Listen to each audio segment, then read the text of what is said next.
Alhamdulillah Rabbil Alamin, wal aqibatu lil muttaqin, wala udwana illa 'alal zalimin. Asyhadu an la ilaha illallah al-malikul haqqul mubin, wa asyhadu anna Muhammadan 'abduhu wa rasuluhu as-sadiqul wa'dil amin. Allahumma shalli wa sallim wa barik ala sayyidina wa habibina wa syafi'ina wa qurrata a'yun maulana Muhammadin wa ala alihi wa ahli baitihi wa ashabihi ajma'in, amma ba'd. Qala Allah ta'ala fil Qur'an al-'azim, a'udzu billahi minasy syaithanir rajim, bismillahir rahim. Ya ayyuhalladzina amanu ittaqullaha haqqa tuqatih wa la tamutunna illa wa antum muslimun. Wa qala aydan faqultu astaghfiru rabbakum innahu kana ghaffara yursilis samaa'a 'alaykum midrara wa yumdidkum bi amwali wa banin wa yaj'al lakum jannatin wa yaj'al lakum anhara. Shadaqallahul 'azim. Hadirin jamaah sidang Jumat Masjid Al-Ittihad rahimakumullah, mari kita selalu menjadi hamba Allah subhanahu wa ta'ala yang pandai bersyukur. Syukur secara totalitas. Lisan kita mengucapkan kalimat alhamdulillah, hati kita ridho bil qadha dengan apapun yang terjadi, senang maupun tidak senang. Sebab itu semuanya adalah pemberian Allah Subhanahu wa taala yang pasti baik untuk kita menurut Allah Subhanahu wa taala. Serta anggota tubuh kita gunakan untuk selalu beribadah kepada Allah Subhanahu wa taala. Maka insyaallah hidup kita akan diberikan sehat fisik, psikis, sejahtera zahir batin, bahagia, selamat dunia sampai akhirat. Amin ya rabbal alamin. Marilah juga kesempatan kali ini kita gunakan dengan sebaik-baiknya, dengan selalu meningkatkan kualitas ketakwaan kita, menjalankan segala perintah-perintah Allah Subhanahu wa ta'ala, dan menjauhi segala larangan-larangan Allah Subhanahu wa ta'ala. Hadirin jamaah rahimakumullah, ada 3 amalan singkat yang amalan ini supaya kita dijauhkan oleh Allah Subhanahu wa taala dari berbagai macam musibah atau dari berbagai macam masalah, yang kemudian kami singkat dengan kata SIDO. SIDO, S-I-D-O. S-nya adalah sedekah. Kenapa masalah yang kita alami, yang kita lalui, yang kita rasakan kok terus bertubi-tubi, kok terus bermasalah? Apakah ada kaitannya dengan rebo wekasan? Tidak. Yang insya Allah umumnya mempercayai rebo wekasan adalah rebo pungkasan berbagai macam sisa, berbagai macam yang namanya cobaan, azab, musibah yang diberikan oleh Allah Subhanahu wa taala, kumpul 320.000. Apakah betul? Tidak. Itu adalah kaum Syiah yang sengaja untuk memberikan suasana seolah-olah bulan Safar, seolah-olah di bulan Safar di Selasa Rabu yang terakhir adanya semua musibah itu masuk di situ. Apakah betul? Tidak. Apapun yang kita alami dalam kasus kehidupan kita sehari-hari adalah tidak terlepas dari pola kita masing-masing. Maka salah satunya ada yang namanya sedekah. Kenapa menawarkan sedekah? Sebab baginda Rasulullah SAW menyampaikan as-shadaqatu tadfa'ul bala. Orang yang ahli sedekah insya Allah dijauhkan dari berbagai macam musibah atau bala atau cobaan. Maka kalau kemudian kita lihat kenapa kita banyak masalah, kenapa kita banyak musibah, mungkin kita kurang sedekah. Kepada siapa? kepada saudara kita masing-masing. Enggak Ustaz, saya sudah banyak sedekah, mungkin kurang ikhlas. Maka selalu evaluasi diri, jangan menyalahkan sedekahnya, tapi menyalahkan diri kita mungkin tidak sesuai dengan kenikmatan yang diberikan oleh Allah Subhanahu wa taala dengan sedekah yang kita berikan untuk Allah Subhanahu wa taala. Hadirin jamaah rahimakumullah. Maka baginda Rasulullah SAW juga menyampaikan, "Dawu mardakum bisedekah." Obatilah penyakitmu dengan sedekah. Ini luar biasa juga. Sudah banyak kami sampaikan dalam bentuk kajian-kajian di Masjid Al-Ittihad ini, bahwa kalau orang itu terkena banyak penyakit, apa yang dilaluinya, apa yang dilaksanakannya mungkin kurang sedekah. Karena baginda Rasulullah SAW tidak mungkin salah. Dawu mardakum bisedekah. Obatilah penyakitmu dengan sedekah. Hadirin jamaah rahimakumullah. Orang yang sedekah itu adalah dekat dengan Allah Subhanahu wa ta'ala, dekat dengan surganya Allah Subhanahu wa ta'ala, dekat dengan para malaikat, dekat juga dengan para manusia, jauh dengan neraka, jauh dengan setan. Begitu sebaliknya, orang yang bakhil itu adalah semakin menjauhkan dia dengan Allah Subhanahu wa taala, jauh dengan surga, jauh dengan malaikat, jauh dengan manusia, dan tentunya dekat dengan setan, dekat dengan nerakanya Allah Subhanahu wa taala. Dan tentunya orang yang bakhil itu sebetulnya adalah membakhili dirinya sendiri. Orang yang loman ngelomani awake dhewe. Hadirin jamaah rahimakumullah.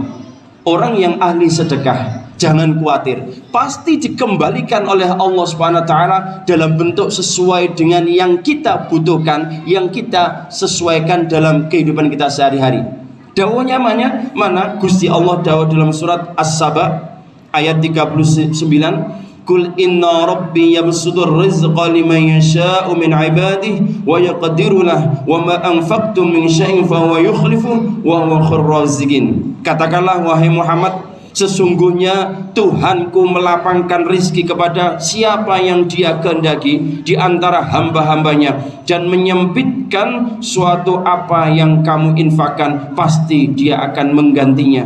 Dialah sebaik-baik pemberi rizki. Hadirin jamaah rahimakumullah, di ayat ini Gusti Allah dawuh, "Wa ma anfaqtum min syai'in fa huwa yukhlifu." Apa yang kita infakkan untuk Allah Subhanahu wa taala pasti diganti sesuai dengan yang pas menurut Allah Subhanahu wa taala untuk kita. Mungkin panjenengan semuanya sedekah berkah berupa makanan, minuman yang saat ini dihidangkan, dinikmati oleh jamaah. Mungkin tidak diganti dalam bentuk makanan, tapi diganti oleh Allah Subhanahu wa taala nikmatnya keluarga, sakinah, mawaddah, rahmah, barokah. Nikmatnya bisa ibadah, nikmatnya bisa mengaji, nikmatnya punya anak yang soleh dan solehah, nikmatnya bisa melaksanakan ibadah-ibadah yang keseharian dalam kehidupan kita sehari-hari. Ini juga penting hadirin. Maka yang namanya diganti itu tidak hanya berupa yang namanya nominal yang sama, tidak harus, tapi dalam bentuk yang pas, yang sesuai dengan kehidupan dan kebutuhan kita masing-masing menurut Allah Subhanahu wa ta'ala. Hadirin jamaah rahimakumullah, ini adalah yang S-nya.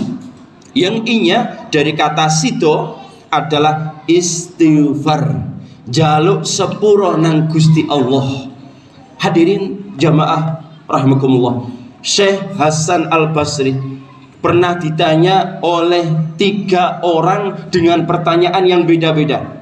Orang pertama menanyakan, "Wahai Syekh, kenapa ini kemarau panjang? Kok tidak hujan-hujan wahai Syekh?" Dijawab oleh Syekh Hasan Al-Basri, "Perbanyak istighfar."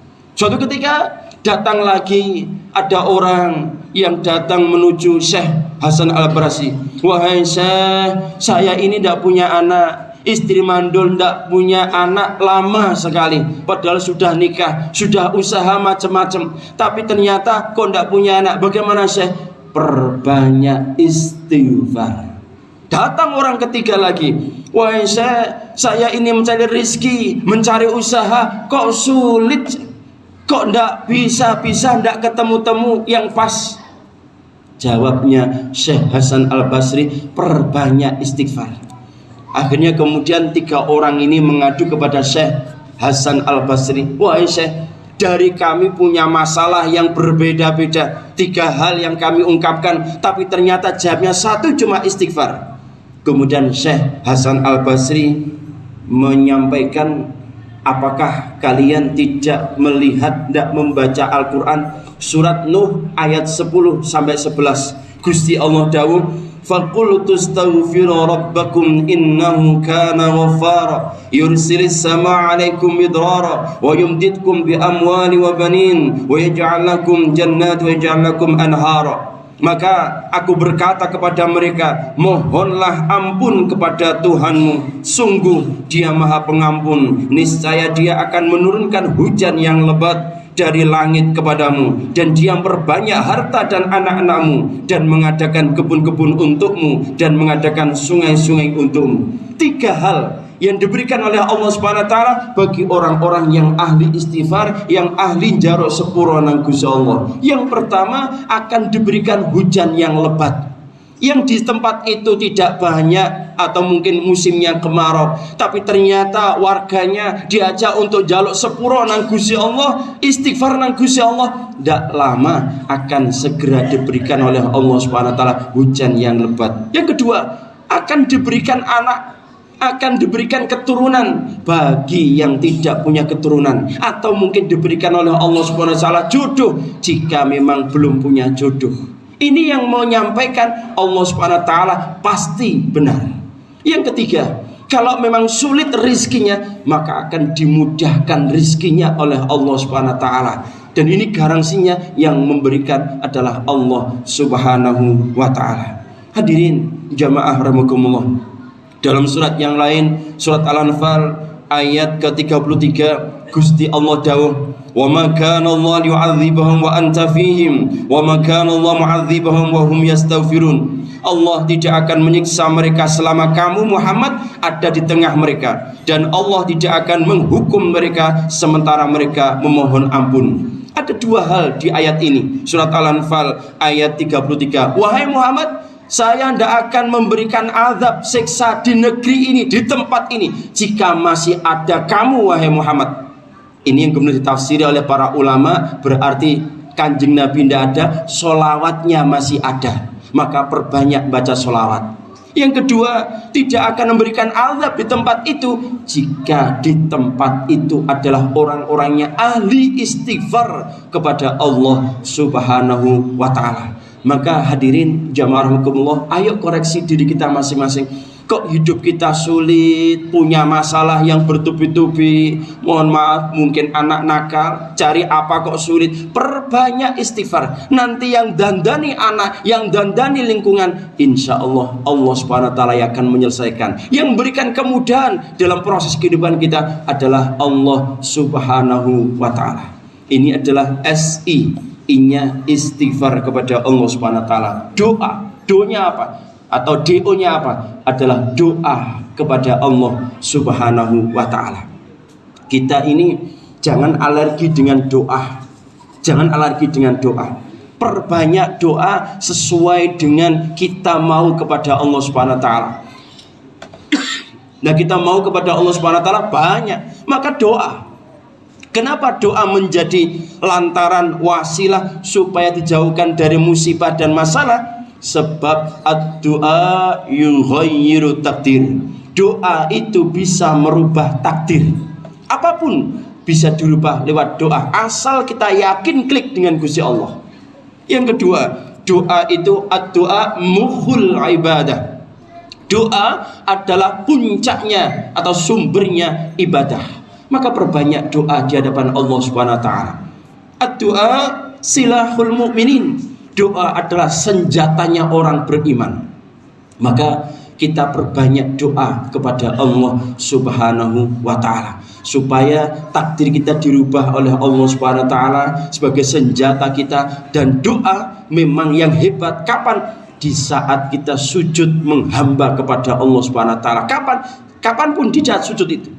Biasanya kalau kami sujud yang paling akhir, agak sedikit kami lamakan, silakan kita minta dengan sesuai apa yang kita inginkan. Jika memang bisa bahasa Arab, bahasa Al-Quran, bahasa yang dari Kanjeng Nabi, bagusnya diucapkan dengan bahasa Arab. Jika tidak mampu, bisanya pakai bahasa sesuai dengan dialeknya masing-masing, pakai bahasanya masing-masing, tapi di dalam hati, tidak disampaikan lewat lisan. Sebab kalau lewat lisan, maka sholatnya bisa batal. Hadirin jamaah rahimakumullah, 3 hal ini ayo kita selalu rutinkan supaya kita dijauhkan dari berbagai macam masalah, musibah. Bukan karena hari ini hari sial, tidak. Hari sial itu yang buat kita sendiri. Kapan? Di saat kita maksiat kepada Allah Subhanahu wa taala, itulah hari sial.